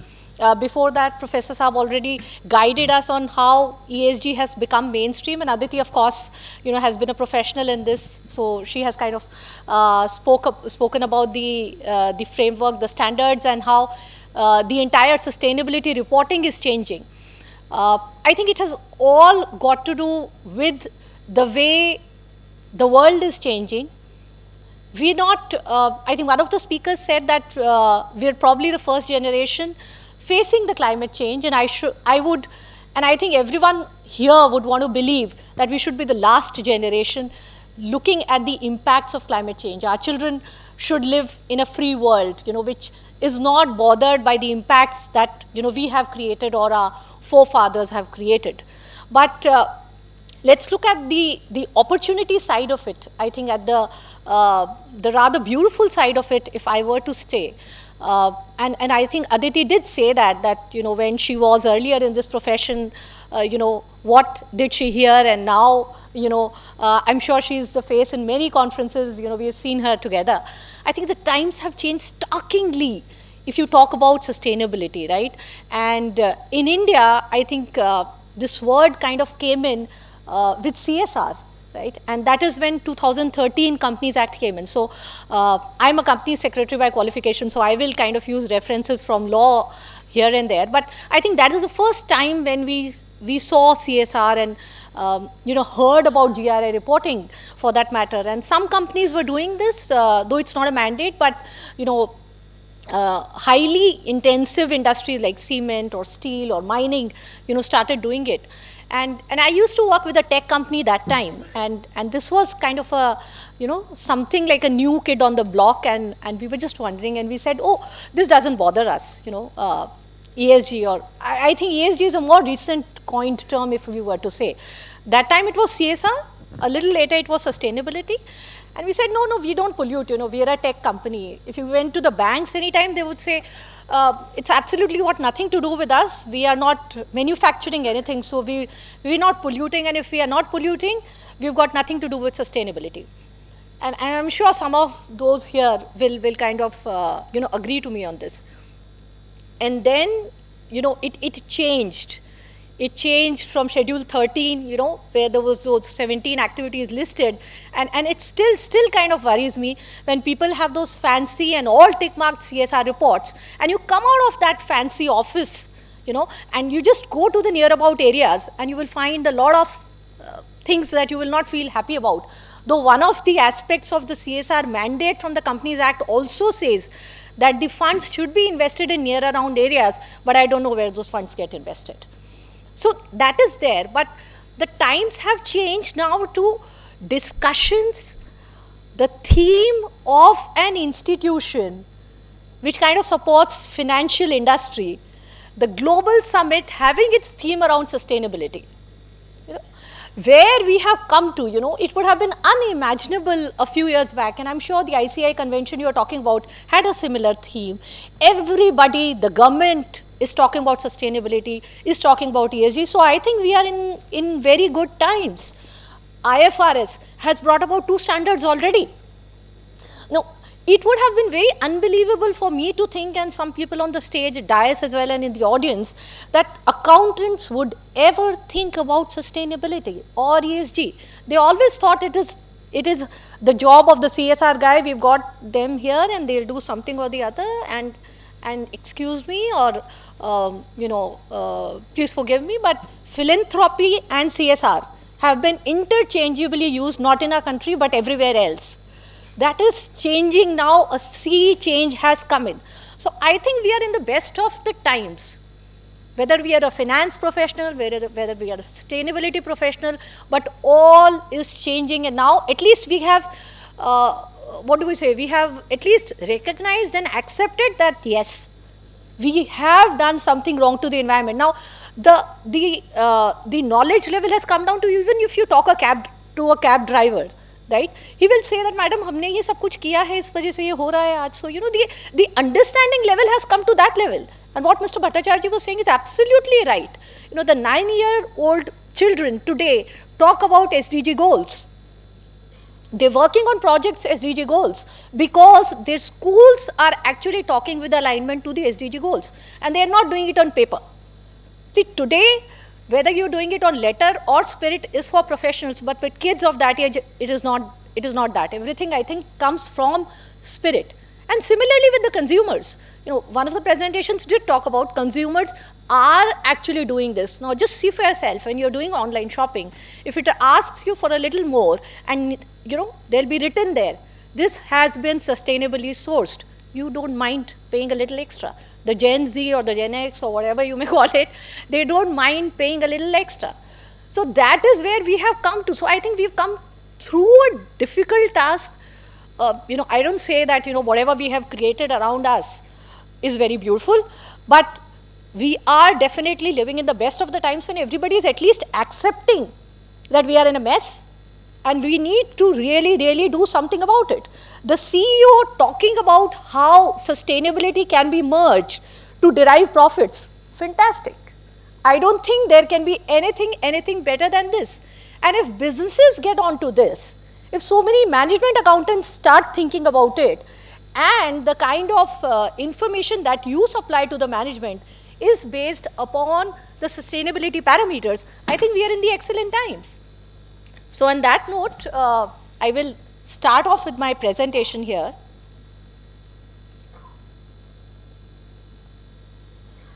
So this is what, again, I'm trying to just showcase where we have come from, where we have reached. There was the financial integrated reporting, if anybody understands that, kind of talks about 6 capitals. And you can imagine anything that you do or that a business does is not outside of those 6 capitals. Everything is in there. We started from the financial capital way back, so that has been the essence. Until now, somehow I believe, and people here can correct me, why were we not able to gain mainstream? Because the financial capital was standing outside. The annual report just had the balance sheet, the cash flow, and the P&L, which never talked about sustainability. For that, you had to refer to a sustainability report. And does an investor go to a sustainability report? A financial investor. That is why something like an integrated reporting came in. Or that is why now the IFRS Institute, ISSB, has come out with this sustainability standards, because they need to meet.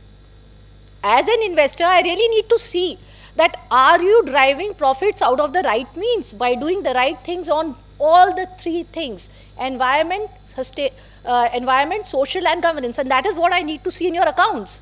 When this beautiful merger is happening is the glorious time for environment, social, and governance, for sustainability.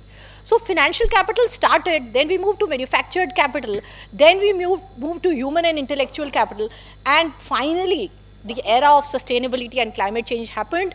I don't know whether COVID has caused a lot of harm to all of us in one way or the other.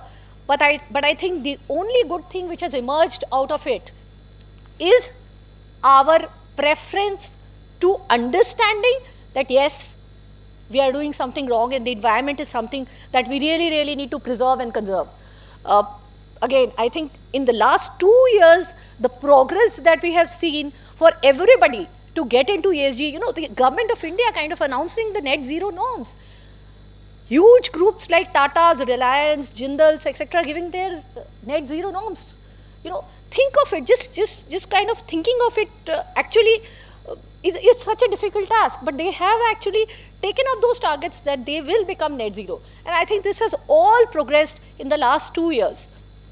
Nature has shown us that if I really want, I can all put you to rest. And that is what was done to us from 20 to 22. Now, if we have to gain speed, then we have to work according to the environment which we live in. And when I say environment, of course, I mean social and governance together. Unfortunately, today, earlier we confused CSR with philanthropy. Today, we are confusing ESG with CSR. We are forgetting that that is only one pillar. There is social, which is very, very important. And maybe not at this, but another time if we get a chance. I have a lot of examples to share where businesses have failed because they did not respect the communities around. The communities could be people, the communities could be environment, anything. So social is a very, very important factor. And so is the third pillar, which is the governance. The board has to be the guiding light for us, for the businesses, for the CEOs. If it is not there, then ESG is not there. And only CSR is not ESG for sure. So I think we've kind of covered this, but has it translated from good to have to must have? I think again in the last 2-3 years, sustainability reports, I think Aditi can share her data with us on how many companies in India were doing that, to how many companies in India are doing it now, when that is absolutely not mandatory in India by the regulator. SEBI doesn't ask you to produce a sustainability report, but SEBI does ask you to produce a BRSR, and we'll talk about that as well. So that has grown from a good to have to must have by choice. Right? BRSR you will have to do, but a company producing a BRSR is also doing a sustainability report, is also doing an integrated report where there is no mandate in any nation except South Africa in the world. Why? Because the investors are asking for that kind of information. If you are not measuring data, then that doesn't make sense. So that's what she kind of answered in one of the questions also. Talk about facts. People will ask you, you can't do greenwashing anymore.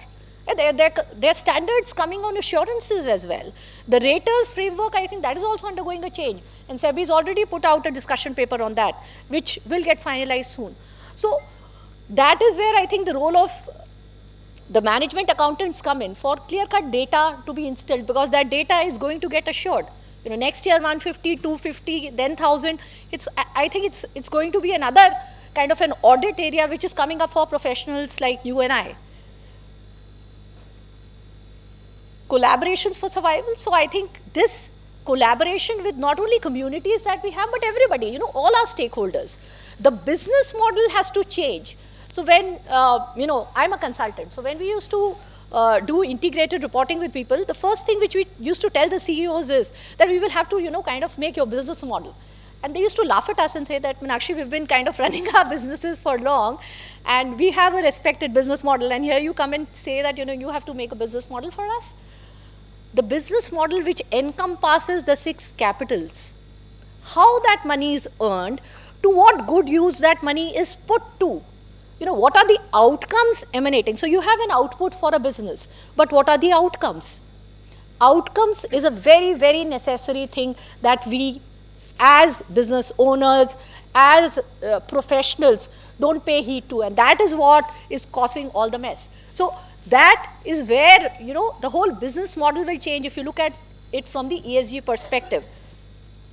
There is, when I say this fast representing an existential threat to companies, of course. There have been companies which have died down their own natural death because they did not keep in pace with whatever was changing. You look at your phones, BlackBerry used to be, used to be a glam factor at some point of time. Does anybody have a BlackBerry here? I mean, not talking beyond 10 years, right? Nokia? No? So people did not want to keep pace with changing times and they vanished, right? photocopiers, those kind of things.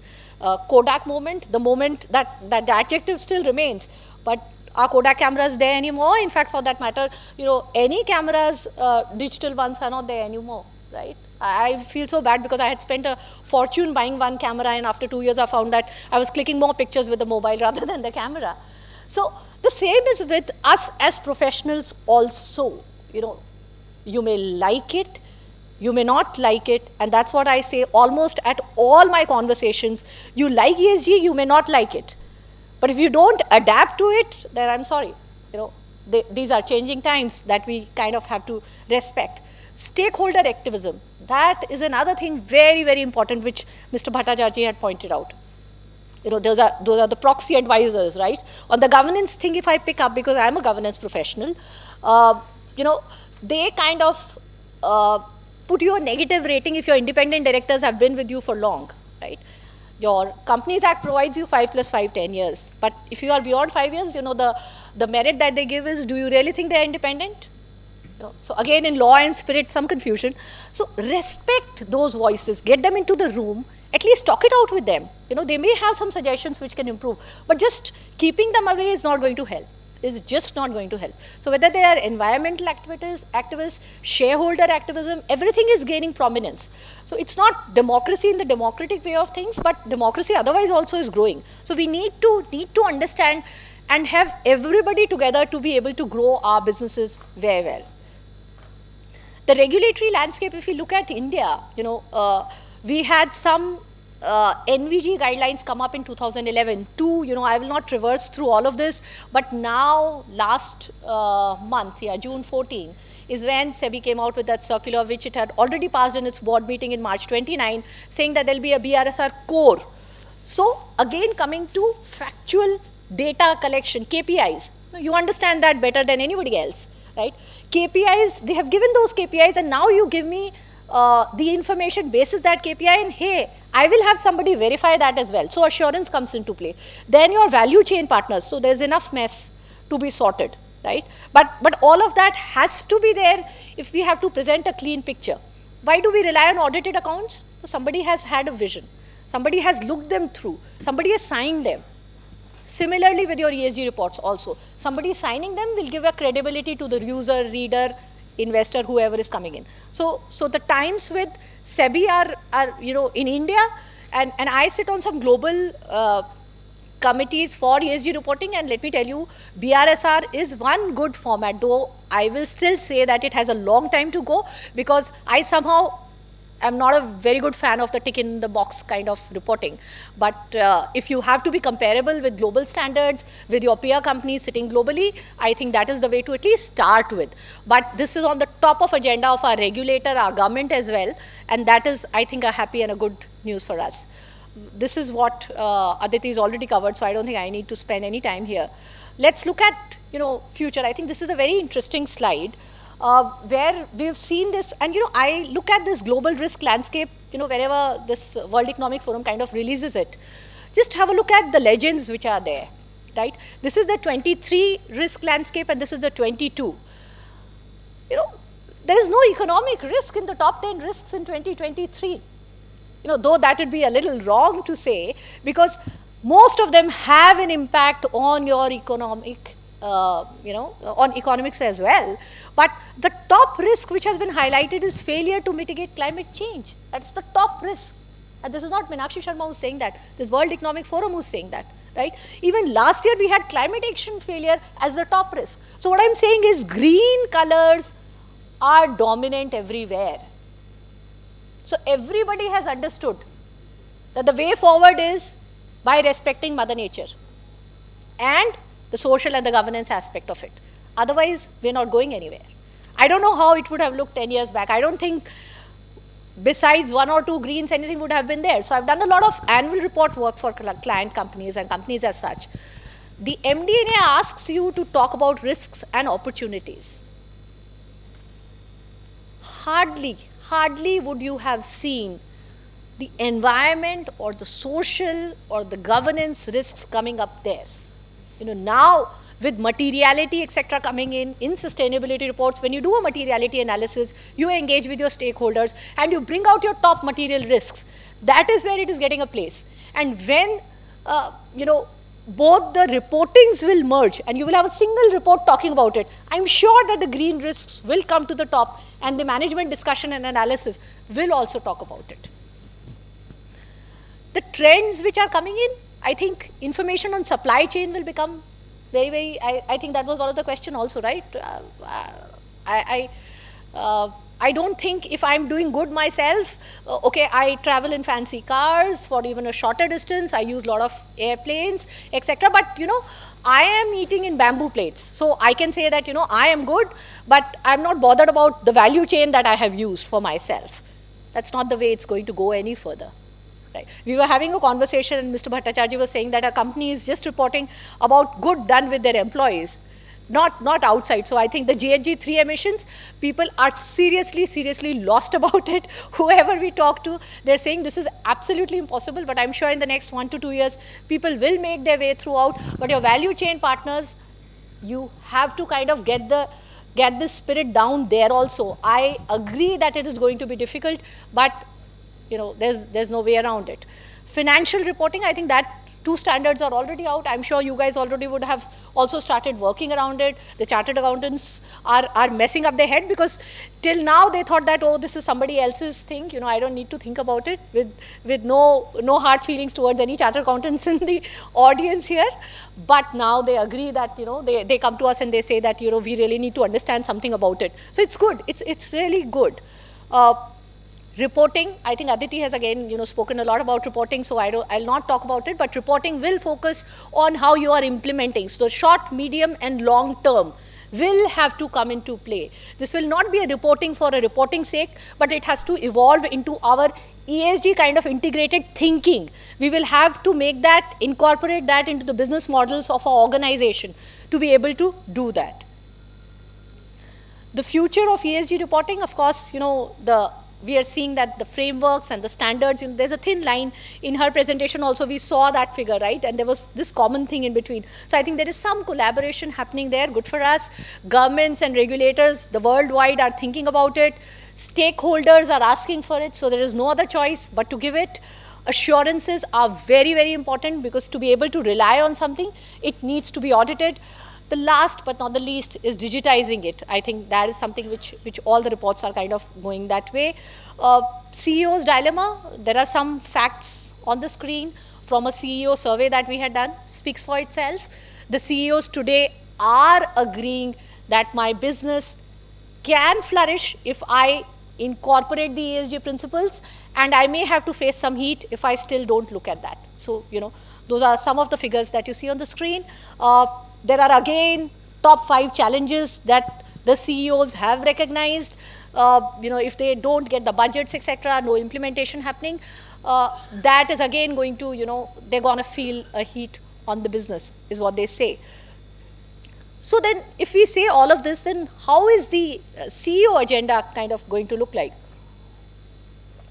Again, some change in business model, of course, incorporating the finer aspects from ESG is required.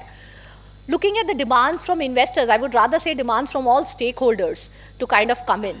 Alignment with the board's fiduciary responsibility. The boards have to, so now the requirements is coming from boards to us to kind of let them know and understand what this is coming in. And you just said that you had a board requirement on talking more about it. So the boards are clearly interested, but it has to be a top-down model approach, right? We've all seen in businesses, it works very well when there is a top-down, bottom approach. When this is coming as a clear-cut mandate is when everybody kind of respects this. Litigation risk is there, which a CEO has to manage. I think these are the larger, broader areas, but I'm sure all the CEOs are getting equipped to doing businesses in the new manner. Setting the tone at the top, that is a very, very important thing. For all of us to kind of build it, live it, think in that manner, this has to be ingrained in the way we do our business. It's not that because of the mobility business that he is in, which is a greener fashion, that people should think like that. I'm sure that in Tata's this is a way of life.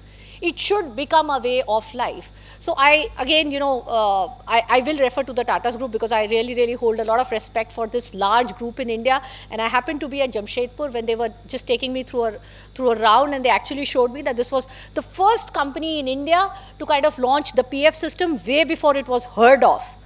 That's a big, big contribution on social, if we call it, right? Way before it was mandated. And today also we see people trying to play around with kind of PF contributions and all the things around it. So, there are live examples within us who've been doing this for long. We have a name for it now. Asking the right questions, being more transparent, all the kind of reportings that are coming in is just to enhance the disclosures so that as readers, as consumers, as stakeholders of any business, we come to know what is happening, what is the business really up to, and what is it doing. Some of the questions that the CEOs need to ask themselves: what processes do we have? Clear-cut data can only be come through correctly made processes, SOPs, etc., which have to be at place. Understanding the risks and opportunities associated with ESG, ability to integrate ESG parameters with vision, goal, mission of the organization. Sometimes even have to look at the board, whether, they are actually capacitant to be able to drive this journey or no. Otherwise, help them build up these criteria and these capabilities. Focus on governance for driving D&I and equity. This is a very, very important pillar that has to be recognized now and incorporated, because governance is a very strong pillar of ESG. And how we effectively, once we've done all of this, communication is very important, because we saw some of the raters, right, in one of the slides. The raters, some of the raters don't even come to you. They will just look at your public disclosures and rate you.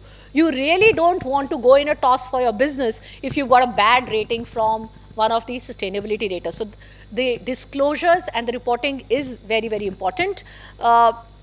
Opportunities for growth, definitely. There are a lot of opportunities for growth for business if they align themselves with ESG, invest in real-time technologies, because if you think of doing something today without having a handle on technology, I'm sorry, but we're going to miss the bus if we are looking at that. Take the lead on IDE, inclusion, diversity, and equity. That is something that we as a nation have got lot to do. Right? And I really don't need to talk more about it, but we all in our hearts understand where we are, and it's good to see that on the forum today we have 2 women, but otherwise, and a lot of women in the audience as well, but it's not the case everywhere. I'm sure Aditi would have gone into forums where she's the only one acting, giving the IDE flavor. So that is an area where we as a nation collectively and businesses need to do lot more, bring strong connections among functions. This is not only the responsibility of your sustainability team, your ESG team, or your CSR team. It has to be a part of your business.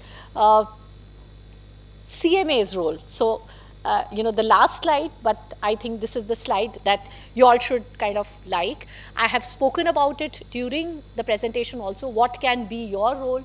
You are guiding light to the management on what could be done next, what could be done better from your management reports and your accounting.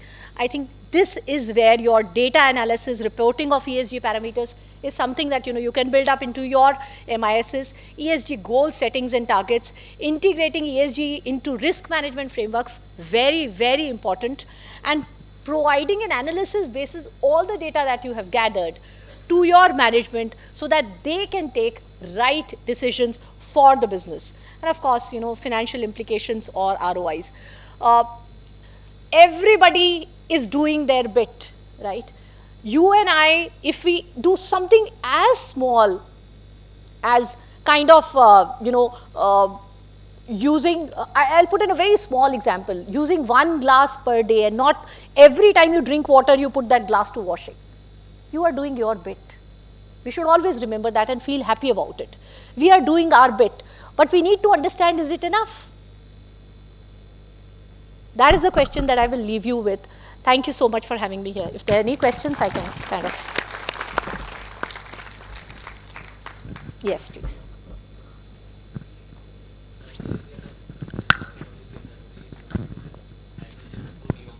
Yeah. So, like our sponsors, ONGC, Indian Oil, NTPC, if we decide that we move to hydrogen, what will be the business model they are planning to adopt? Do you have insights on that? Because these are the most biggest company which will resist this change to green. Yeah, thanks for bringing that out. In fact, that was something in my mind too, and I wanted to talk about that. See, things are changing very fast, businesses are changing very fast, and that's the way to go forward, right? If we think that what I'm doing today, I will have no competition, this technology is going to prevail for years and years to come, we would not have, had anything. We would not have had electricity, we would not have air conditioners, we would have still sit in the Stone Age era. That's not there to happen. So while we took baby steps, came from fossil fuel to renewables to now green hydrogen, is that an opportunity? That is a risk. I think with risk comes an opportunity, and Mr. Mukherjee already kind of highlighted this to us, that there are business models getting changed. They've developed a new they've framed a new entity who's working on it. So I'm sure that, while I would not have insights into the business models of these organizations, but definitely, green hydrogen is a big thing which is coming in, ushering in the new era, and hopefully it will be good for all of us. But I'm sure that people have started thinking. One of the CEOs just told us that. Yes. Yes. Yeah, please. Okay. We should be the last question because I think we have, Yeah, hi, I'm CMA Amit Jadhav from Nasik chapter. The question is that, the role or the responsibility of the CMA, particularly if the person is working in industry, it's quite good and explanative. But the question is that how the professional CMA or the practicing CMA can play a vital role into these parameters. So basically, as I said, and I'd request any of the senior CMAs to kind of talk about it, because I'm not one, so I may not be able to give you the granular information. But what I think is, you are a part of somebody basis whose report the management or the board is guided to work towards their vision and mission, right? Incorporating some of the aspects related to ESG, suggesting them. I totally understand that it is not something that you come up today and your management will accept and they'll make Herculean changes in the way they work. That's not going to happen. But I think as a professional, you should kind of read a lot about it. There's no other way than to get knowledge than to read about it or to understand about it. Develop those matrices, develop those information systems, put them up to your management, let them decide whether they want to inculcate all of that into their business models, and then probably you can play a greater role in kind of driving ESG for your businesses or your client businesses, is what I would believe. But means we can say that it will be another field for the practicing CMAs. Yes, definitely. Thank you. Thank you. Thanks.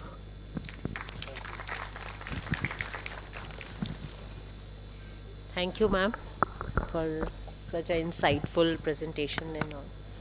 May I now request CMA Ashish P. Thate, sir, our council member ICMI, to propose vote of thanks. Here also.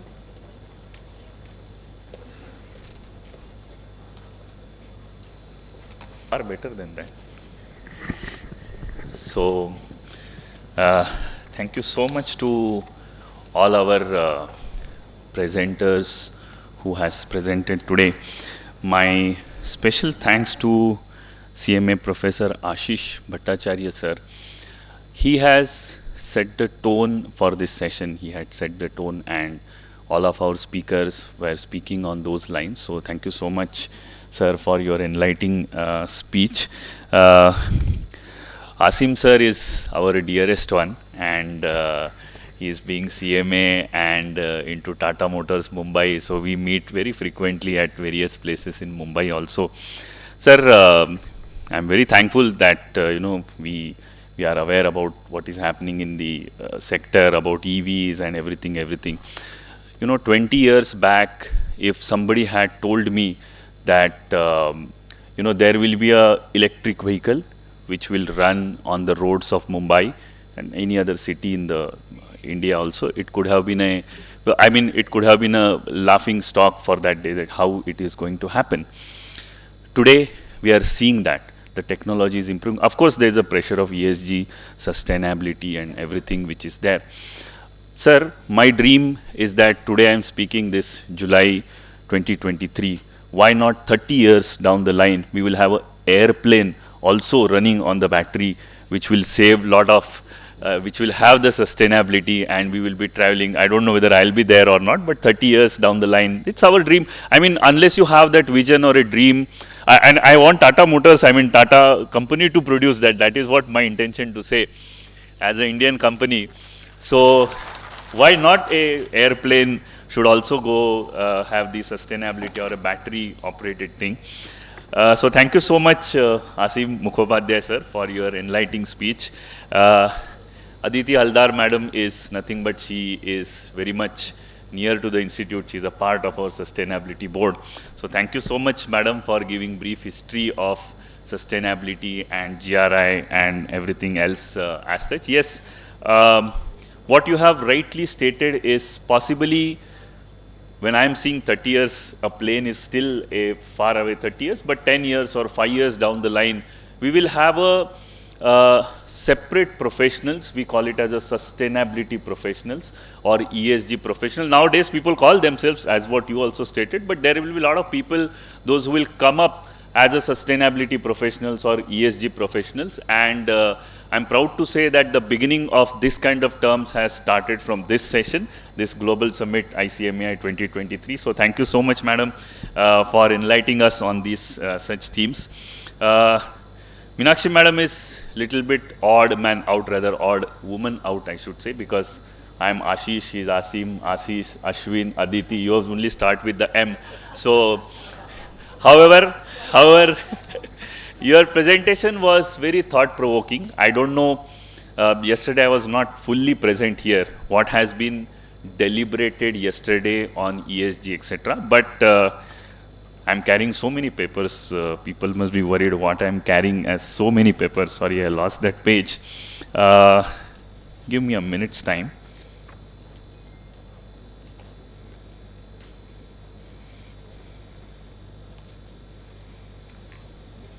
So this is the master circular which has been issued by SEBI, because SEBI is knowing that we are having a global summit starting from 14th of July. So 12th of July, SEBI issued the master circular. And I don't know whether we have discussed this yesterday as a master circular, but there is a provision of internal audit of ESG rating providers. Internal audit of ESG rating providers. And I'm very happy to state that one of the professionals who are entitled to do internal audit of ESG service provider is cost accountants. So it's a great opportunity for CMAs which has just emerged on the backdrop of this our ESG summit. I am very, very thankful to Dr. Murthy, who is heading our sustainability standard board. And from this sustainability standard board, we have given a lot of suggestions to SEBI, which has been, most of the suggestions has been accepted in this master circular. So if you happen to go through SEBI website, you just see this master circular, which has been issued on 12th of July, which categorically states internal audit of ESG rating providers. And this internal audit is not just internal audit of finances, of course. So how this ESG rating providers has given rating to various companies. According to my knowledge, 150 companies top in the capitalization will fall under having the mandatory ESG ratings in future. I mean, that is in immediate future, but days are not far away that voluntarily companies will do that, like Tata Motors. They might not fall under 150, all their companies might not fall under 150, but I'm sure that they will go for the voluntary ESG ratings also. So this session has set a lot of tone for various future opportunities, various future thinking. So I'm very thankful to all my panel members who are sitting here. Thank you so much. And please join us for a cup of tea. Thank you. Yeah, this is what I was about to say. Please join us for tea, and thank you to the wonderful panel. Thank you once again.